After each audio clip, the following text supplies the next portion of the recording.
नमस्कार। Covid response team Delhi की तरफ से आप सभी का स्वागत है।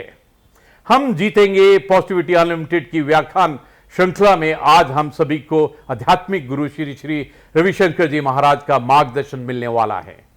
गुरुदेव श्री श्री रविशंकर जी महाराज आर्ट ऑफ लिविंग के संस्थापक, मानवतावादी और आध्यात्मिक गुरु हैं।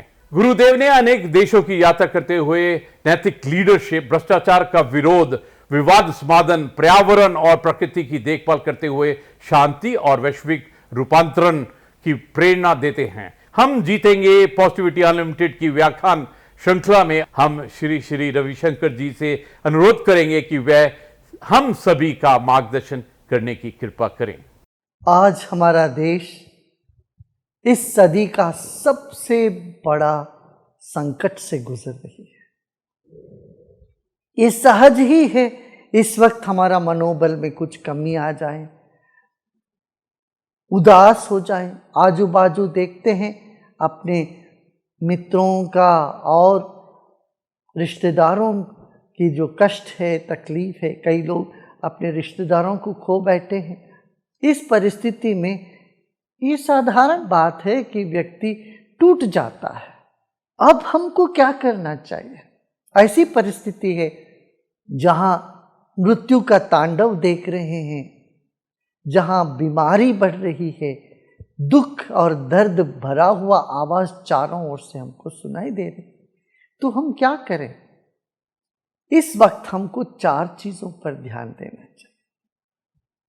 सबसे पहली बात यह है, हर व्यक्ति के भीतर हिम्मत नाम की चीज, धैर्य नाम की चीज कुदरत ने भरा हुआ है, ईश्वर ने हमको दिया है।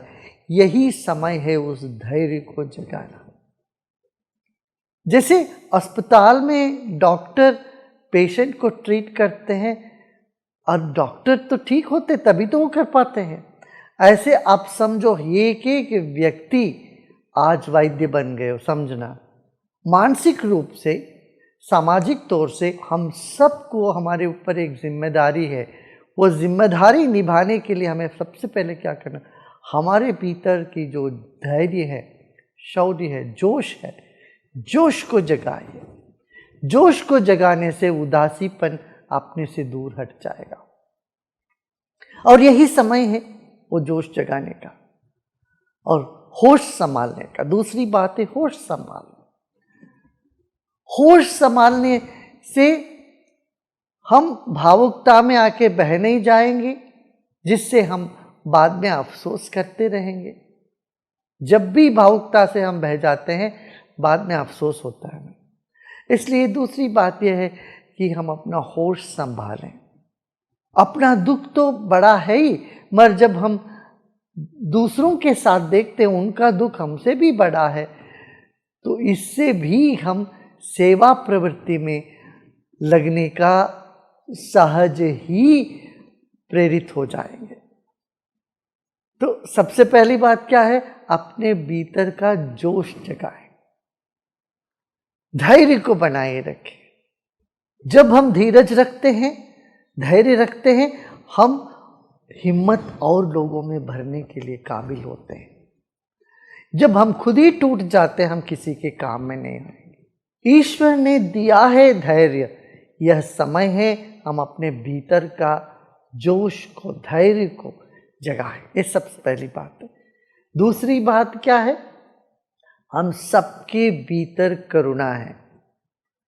जब सब पार्टियां हो रही है, जब सब बढ़िया है, मौज कर रहे हैं, उस वक्त करुणा की क्या आवश्यकता है?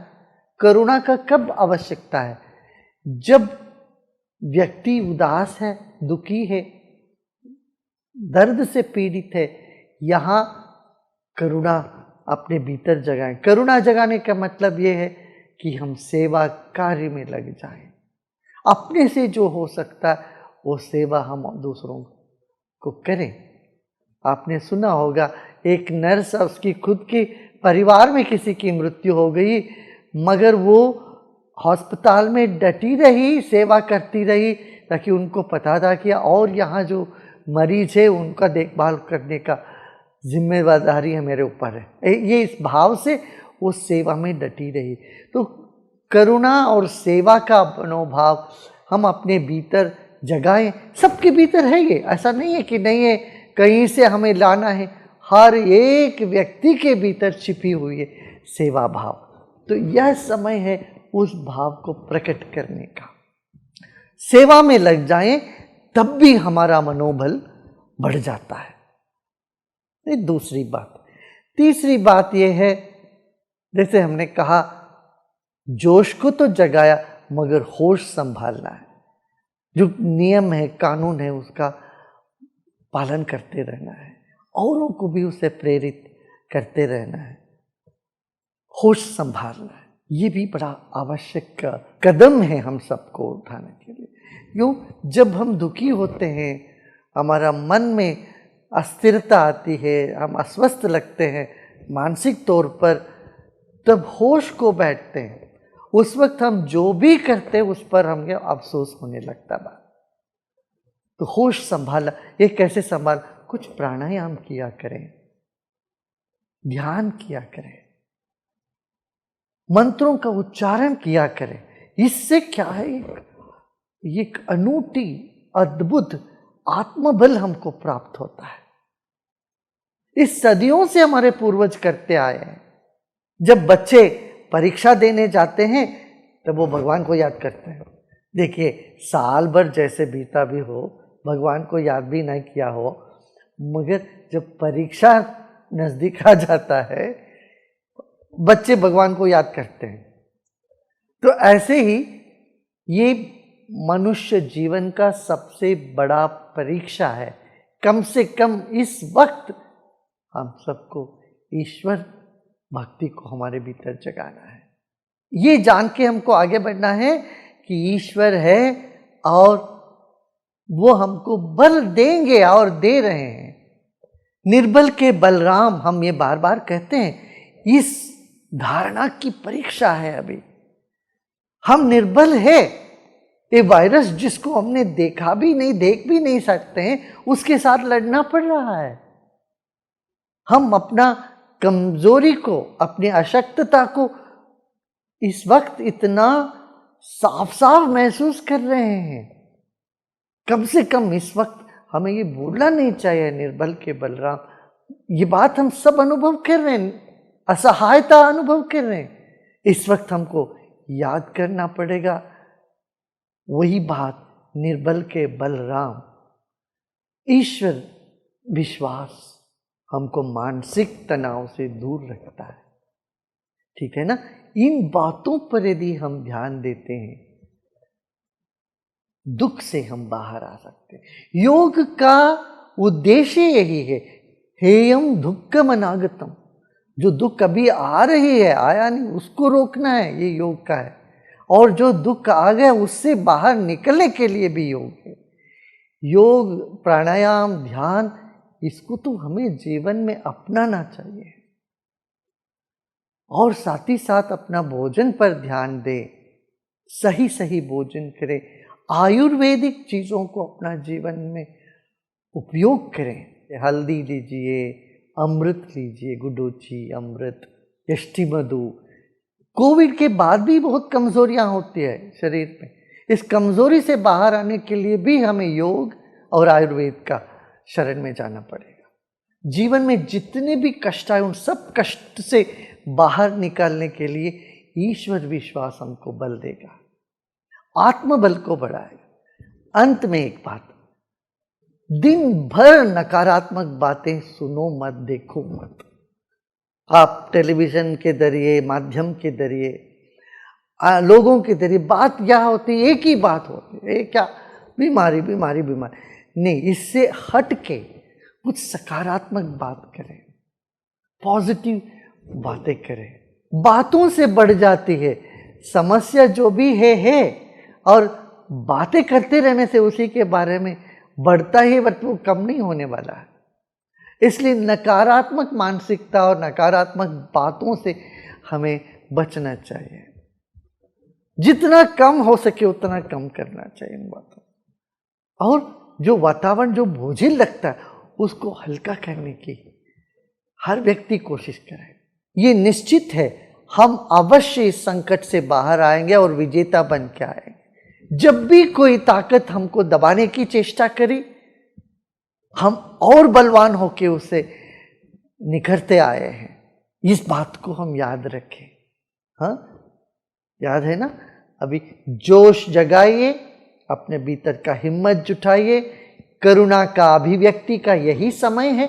अपने भीतर की करुणा को अभिव्यक्त करें, ईश्वर विश्वास को जगाएं, योग साधना और आयुर्वेद पर ध्यान दें, अपने स्वास्थ्य का ध्यान दें, औरों का भी भला के लिए आप जो भी कर सकते वो करने में तत्पर हो जाएं।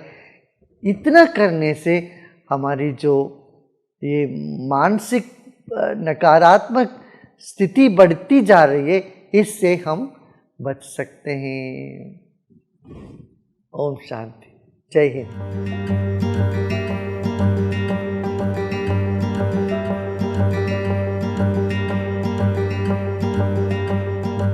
हम जीतेंगे पॉजिटिविटी अनलिमिटेड की व्याख्यान श्रृंखला के क्रम में आज हम सभी को भारतीय परोपकारी उद्योगपति विप्रो लिमिटेड के चेयरमैन श्री अजीम हाशिम प्रेम जी का मार्गदर्शन मिलने वाला है। भारतीय आईटी उद्योग जगत के प्रसिद्ध व्यक्तित्व अजीम हाशिम प्रेम जी के विप्रो लिमिटेड के अध्यक्ष हैं। आपकी छवि एक परोपकारी भारतीय उद्योगपति की है। 2001 में प्रेम जी द्वारा स्थापित गैर लाभकारी संगठन वर्तमान में कर्नाटक, राजस्थान, छत्तीसगढ़, पुडुचेरी, आंध्र प्रदेश, बिहार और मध्य प्रदेश में विभिन्न राज्य सरकारों के साथ साझेदारी में काम कर रहा है। स्कूल शिक्षा की गुणवत्ता और इक्विटी के सुधार करने के योगदान देने के लिए उनके संगठन ने बड़े पैमाने पर ग्रामीण इलाकों में अद्भुत कार्य किया है। अजीम प्रेम जी वित्तीय वर्ष 2020 में सबसे दानवीर भारतीय बने। दिग्गज सूचना तकनीक कंपनी विप्रो के संस्थापक प्रेम जी ने पिछले वर्ष परोपकारियों की सूची में पहला स्थान हासिल किया था। 2010 में उन्हें एशिया वीक द्वारा भारत के 20 सबसे शक्तिशाली पुरुषों में एक चुना गया था। उन्हें 2 बार टाइम्स मैगजीन द्वारा 100 सबसे अधिक प्रभावशाली लोगों में सूचीबद्ध किया जा चुका है। श्री अजीम हाशिम प्रेम जी से अनुरोध है कि पॉजिटिविटी अनलिमिटेड की इस टॉक सीरीज में हम सभी को संबोधित करें। Let me start not with a good morning or good evening, but by sharing the grief of too many of our people who have lost their friends and family in this unprecedented crisis.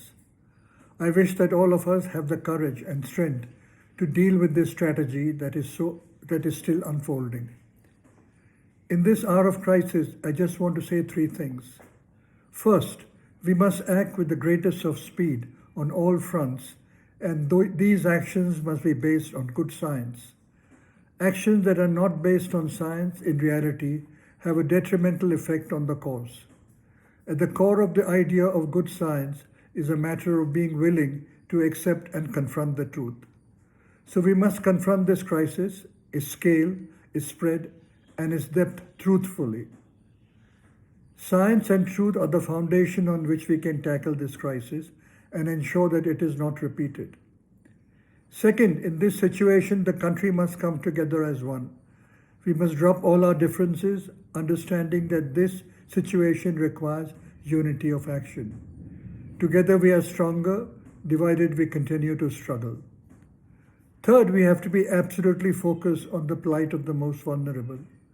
As it is, the overall situation is heartbreaking, but if we were to look at the villages and those in poverty, it is not only the pandemic, but also the economic effects that are devastating people's lives.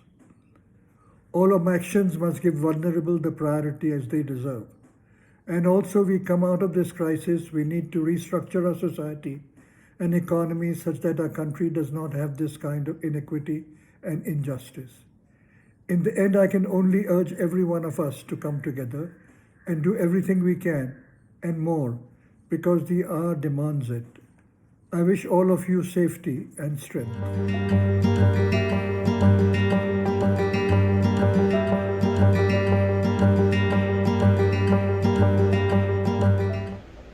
हम जीतेंगे positivity unlimited व्याख्यामाला की तीसरी वक्ता हैं पद्मश्री निवेदिता रघुनाथ भिड़े जी। Doctor Nivedita Raghunath भिड़े जी सुप्रसिद्ध सामाजिक कार्यकर्ता हैं। आप विवेकानंद केंद्र कन्याकुमारी की उपाध्यक्ष हैं। वर्ष 2017 में भारत सरकार ने आपको पद्मश्री से सम्मानित किया। डॉक्टर निवेदिता जी ने स्वामी विवेकानंद जी की रेलेवेंसी पर भारत सहित विश्व के अनेक देशों में व्याख्यान दिए हैं। डॉक्टर निवेदिता जी से आग्रह है कि अपने विचारों से हम सभी को लाभान्वित करें।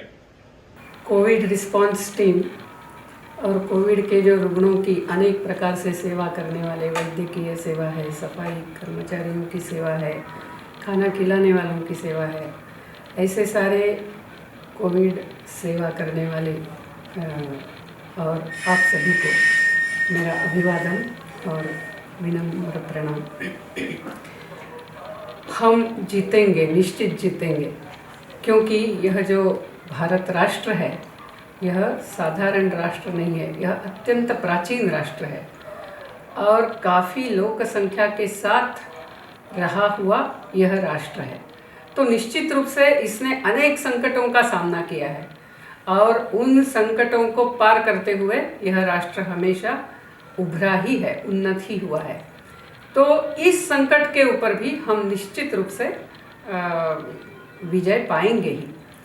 और ये सिर्फ भारत राष्ट्र नहीं है, हम जानते हैं कि कितने सारे राष्ट्र, यदि हम जनसंख्या के प्रतिशत में देखते हैं तो शायद भारत से ही ज़्यादा समस्या से वो जूझ रहे हैं या जूझे हैं। तो भारत राष्ट्र भी जब यह दूसरी लहर आ गई तब शुरू में हम थोड़े लड़खड़ाए निश्चित, क्योंकि वो इतने वेग से आई, लेकिन अब हम निश्चित रूप से संस्था स्तर पे है, सरकारी स्तर पे है, समाज के स्तर पे है, हम संगठित हो रहे हैं और हम इस कठिनाई का सामना करेंगे।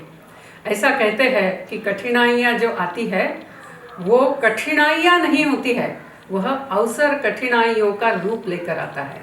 हर कठिनाई में अवसर छुपा हुआ होता है, हर कठिनाई में हमारे उन्नति का अवसर छुपा हुआ होता है। तो इस कठिनाई में भी यदि हमें इसका सामना करना है, विजय प्राप्त करने तक सामना करना है, तो इसमें छुपे हुए 5 अवसरों को हम निश्चित रूप से देख सकते हैं। एक है, हमें अपनी प्राण शक्ति को वाइब्रेंट करना है, प्राण शक्ति बढ़ाना है। हम सब जानते हैं कि कोविड में हमारे लंग्स ही ज़्यादा बाधित होते हैं।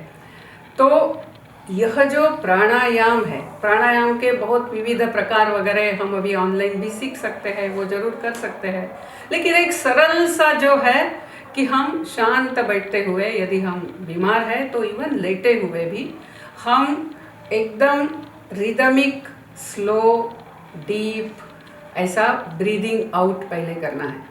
जितना हम सांस छोड़ सकते हैं उतना हमारी अंदर सांस लेने की क्षमता बढ़ती है। ये बहुत बड़ा तत्व ही इसमें छिपा है। जितना हम देते हैं उतना हम ले सकते हैं। तो जितना धीरे धीरे हम जितना अच्छी तरह से सांस छोड़ पाएंगे उतना हमारी सांस लेने की शक्ति यानी प्राणवायु अंदर जाने की यानी हमारी प्राण शक्ति बढ़ने की उसमें संभावना होती है। एक बार मुझे बहुत बरस पहले की बात है, मुझे एक उस समय अपने देश में योग इतना फैला हुआ नहीं था, तो एक व्यक्ति मुझे बता रहे थे कि आपको पता नहीं, छोटी छोटी योग की प्राणायाम की बातें सीखने के लिए मुझे हिमालय में बहुत जगह घूमना पड़ा। योगियों से जो अंदर अंदर गुफा में छिपे हैं उनसे पूछना पड़ा।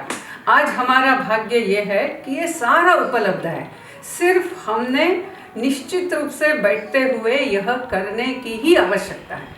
तो यह पहला कि हम अपनी प्राण शक्ति बढ़ाएं। उसमें और एक है जो कल ही मैं देख रही थी, वो कितना उस पर रिसर्च हुआ है ये मैं नहीं जानती, लेकिन अलग प्रकार से रिसर्च निश्चित हुआ है।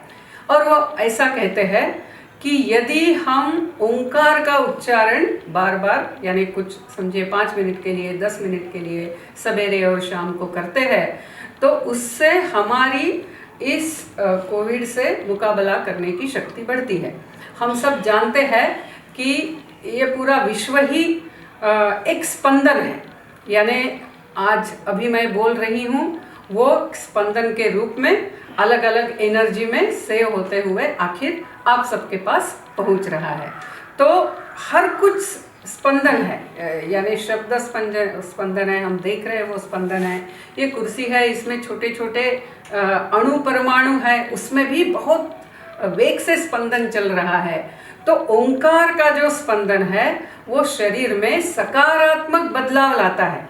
ये अन्य रिसर्च में, संशोधन में सिद्ध हुआ है। कोविड को लेते हुए अभी नहीं हुआ है, लेकिन एक डॉक्टर अपना अनुभव बता रहे थे कि यदि हम ओंकार का उच्चारण करते हैं तो हमारी वह शक्ति बढ़ती है। अभी ओंकार का उच्चारण हम दोनों संध्या के समय, यानी जैसे प्रातः संध्या है और सायं संध्या है, दोनों समय यदि करते हैं तो उस समय स्पंदनों को रिसीव करने की और उसके अनुसार शरीर में परिणाम लाने की, शरीर और मन की तैयारी ज़्यादा होती है। तो इसीलिए अपनी प्राण शक्ति बढ़ाने के लिए एक अवसर हमें मिला है। और ये प्राण शक्ति हमें सिर्फ अभी कोविड से लड़ने के लिए ही नहीं, पूरे जीवन में ही आवश्यक होती है। तो वो हम आत्मसात करेंगे और निश्चित रूप से, नियमित रूप से प्राणायाम और ओंकार के पठन में हम लगेंगे। दूसरा जो है, जो अवसर छिपा है वो है मन की अनंत शक्तियों को समझना। यानी मन यदि हार जाता है तो हम हार जाते हैं। मन यदि सोचता है कि नहीं मैं ऐसे करूँगा तो वैसा हो सकता है, क्योंकि हमारा जो अवचेतन मन है, सचेतन मन नहीं अवचेतन है, उसकी शक्ति प्रगाढ़ है। स्वामी विवेकानंद का पावर्स ऑफ द माइंड पुस्तक है। आज आप इंटरनेट में डालिए कि पावर्स ऑफ सबकॉन्शियस माइंड, आपको ढेर सारे पुस्तकों की नाम मिलेंगे। मैंने बहुत बरस पहले एक कहानी पढ़ी थी। वो कहानी बहुत प्रसिद्ध कहानी है। उस कहानी में एक युवती बीमार थी और वो बीमार हो गई। पतझड़ का ऋतु था और उसके खिड़की के बाहर जो बेला थी उसके यानी क्रीपर जो थी उसके एक एक पत्ते गिर रहे थे और उसके मन ने ये ठान लिया कि जब पूरे पत्ते गिरेंगे मैं मर जाऊंगी। और जैसे ही पत्तों की संख्या कम होती गई, इसकी रोग से लड़ा देने की इच्छा ही समाप्त हो गई।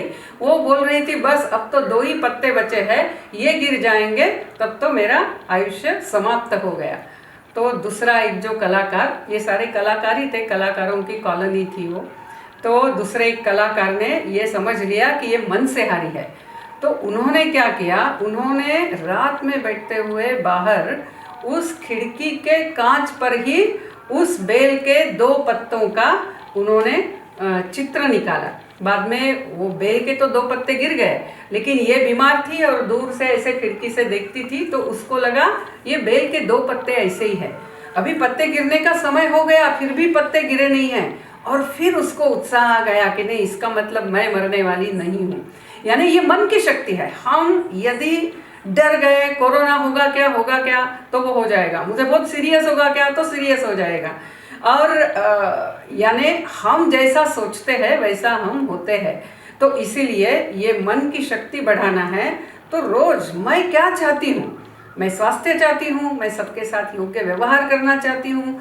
तो जब ये अवचेतन मन, वो तो हमेशा जागरूक रहता है, सचेतन मन जब शांत होने का समय होता है, यानी निद्रा के पहले, और जब हम सवेरे उठते हैं, हम थोड़ी देर के लिए यदि स्वास्थ्य का सकारात्मक विचार करें, अपने पूरे परिवार का, समाज का, राष्ट्र का, इस पूरे मानव समाज के सामने जो समस्या है उसका सकारात्मक विचार करेंगे तो मन की जो सकारात्मक शक्ति है वो निश्चित रूप से जागृत होगी। तो दूसरा ये हमें अवसर मिला है अपनी मन की शक्ति सकारात्मक कार्यों में लगाने का तरीका प्राप्त करने का। तो ये दूसरा अवसर मिला है। फिर तीसरा जो है कि आज कभी होता नहीं था, हमेशा हर कोई अपने इसमें है, बच्चे अपने पढ़ाई में है, स्कूल में जाते हैं, माँ पिताजी अपने काम में हैं, लेकिन आज हम एक जगह बैठना पड़ रहा है, परिवार एक साथ है। तो रोज टीवी पे क्या चल रहा है और डर के मारे शायद अपने परिवार में भी किसी को कोरोना हो रहा है, ये सारा लेते हुए सतत नकारात्मक भय के वातावरण में रहने के बजाय आज हमें जो एक साथ रहना है, हम कैसे रहेंगे? तो यह जो कालखंड है जब हमें एक साथ अंदर ही रहना पड़ा है, वो हमारे बच्चों के, हमारे परिवार के स्मृति में एक अविस्मरणीय ऐसा काल हो, ऐसा प्रयास हम करेंगे। और बहुत ज़्यादा ये टीवी वगैरह कितना कोरोना हो रहा है, कितनी संख्या बढ़ रही है, ठीक है, एक बार देख लिया हो गया, बाकी हमारा समय ऐसे सकारात्मक इसमें लगाना चाहिए। और हम कितने प्रकार से लगा सकते हैं, यानी हम ही जानते हैं कि यदि परिवार तय करता है तो बहुत सारा कुछ हो सकता है। आप ऐसा भी कर सकते हैं कि आप एक नई भाषा सीखने का तय कर सकते हैं, तो सब लोग सीखेंगे। आजकल मोबाइल पे तो सारे ऐप उपलब्ध हैं, हम भाषा सीखेंगे, फिर हम एक दूसरों के साथ एक दिन उसी भाषा में बोलेंगे। ये शुरू कीजिए, हमारा सारा दिमाग अच्छे इसमें लगेगा, हम नई भाषा सीखेंगे। मैंने ऐसा पढ़ा था कि इजराइल में जब सारे जू वापस गए इजराइल स्वतंत्र होने के बाद, तब हिब्रू भाषा कोई बोलता नहीं था, लेकिन एक थे व्यक्ति, वो घर में डिक्शनरी लेकर आए और बच्चे और पत्नी के सामने रखी और बोले आज से हम हिब्रू में ही बोलेंगे, हमें यदि शब्द नहीं आता है तो डिक्शनरी में देखेंगे और बात करेंगे, कोई दूसरी भाषा में बोलेगा मैं सुनूंगा नहीं।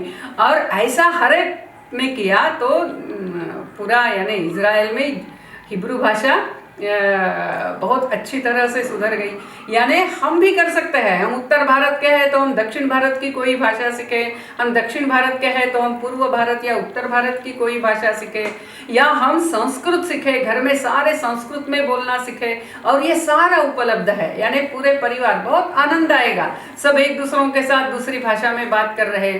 या हम सूर्य नमस्कार करें पूरा परिवार साथ में, और रोज उसको ऐड करें कि एक एक परिवार का कितना हो रहा है, और अपना जो डिस्टेंट परिवार है उनके साथ कंपेयर करें, हम ये भी कर सकते हैं। हम जैसी बच्चों की एज है उसके अनुसार हम बच्चों के साथ उनको कोई नया कला ले सकते हैं। हमें कुछ आती है तो हम उनको सिखाएंगे, पहेलियाँ बुझा सकते हैं, कहानियाँ बता सकते हैं, खेल खेल सकते हैं, ऐसा अनेक कुछ कर सकते हैं। खाना एक साथ मिलके बना सकते हैं, यानी तय करना है आज का खाना सब लोग मिलके बनाएंगे, और फिर उसमें सब लोग एक दूसरों को मदद करेंगे, फिर उसमें और आनंद आएगा। तो आज ऐसा एक साथ रहने के लिए मिला है, तो अरे हम बाहर नहीं जा सकते करके हम रोने वाले होंगे नहीं, क्योंकि कारण का रोना रोने से कभी न कोई जीता है, जो विष धारण कर सकता है वह अमृत को पीता है।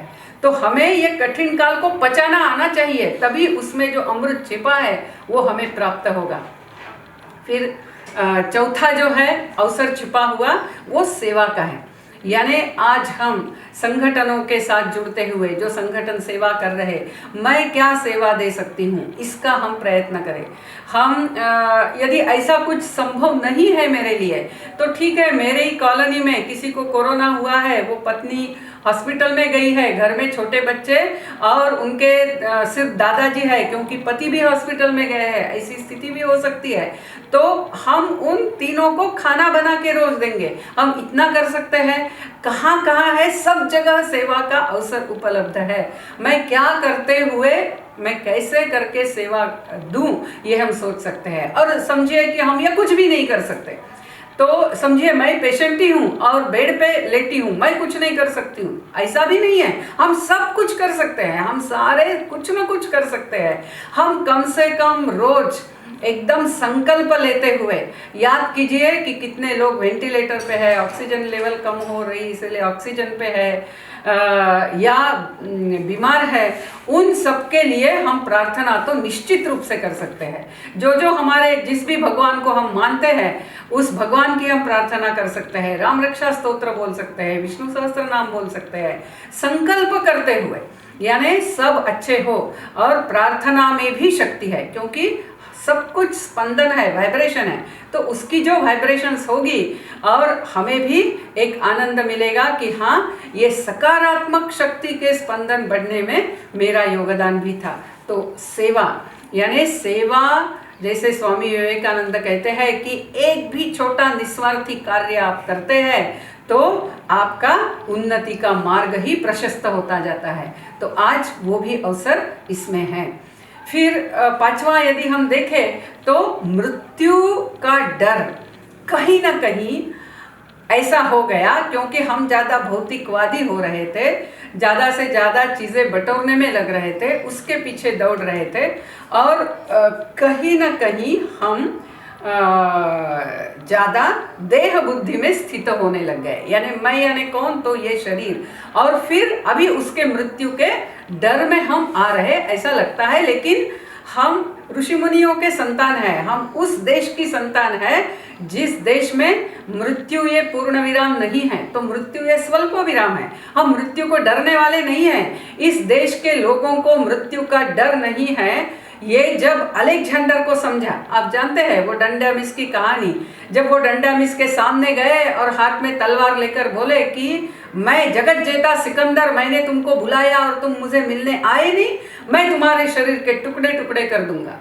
और डंडामिस हंसने लगा।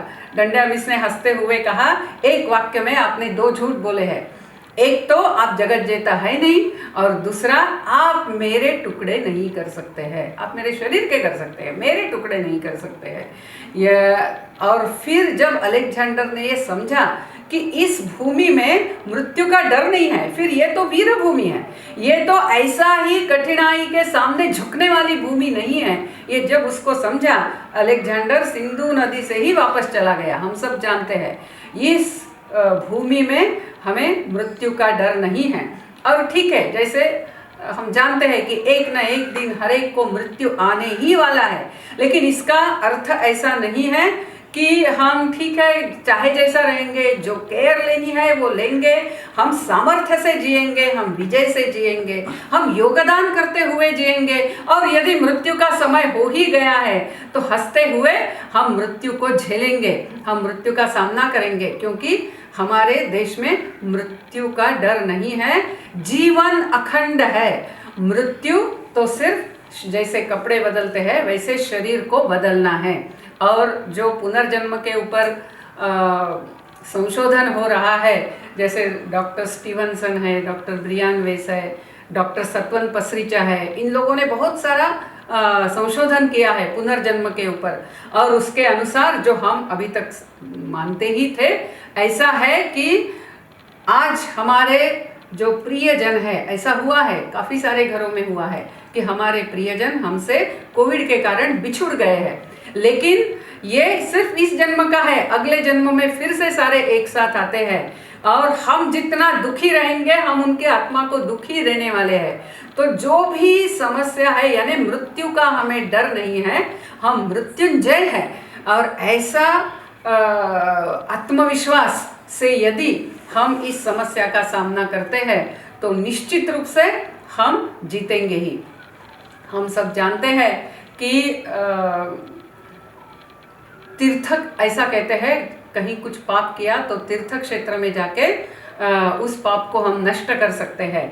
उसी प्रकार ऐसा जब मनुष्य के कष्ट का काल होता है उस समय सेवा करते हैं तो पुण्य प्राप्त करते हैं, लेकिन यदि किसी की असहायता का हम फायदा उठाते हैं तो निश्चित रूप से हमें उन कर्मों का सामना करना पड़ेगा। यह जो कर्म का सिद्धांत है वो भी आज हमने अच्छी तरह से हम समझेंगे तो निश्चित रूप से हमारा जीवन जो होगा वो योगदान करने वाला होगा, मदद करने वाला होगा, और ऐसा जीवन हम जिएंगे। हर कठिनाई के अंदर जो छिपे हुए अवसर है, ऐसे अवसर हम हमारी प्राण शक्ति बढ़ाएंगे, हम हमारी मन की शक्ति बढ़ाएंगे, हम परिवार को बहुत आत्मीयता से जुड़ा हुआ और बच्चे सब कुछ नया सीखेंगे।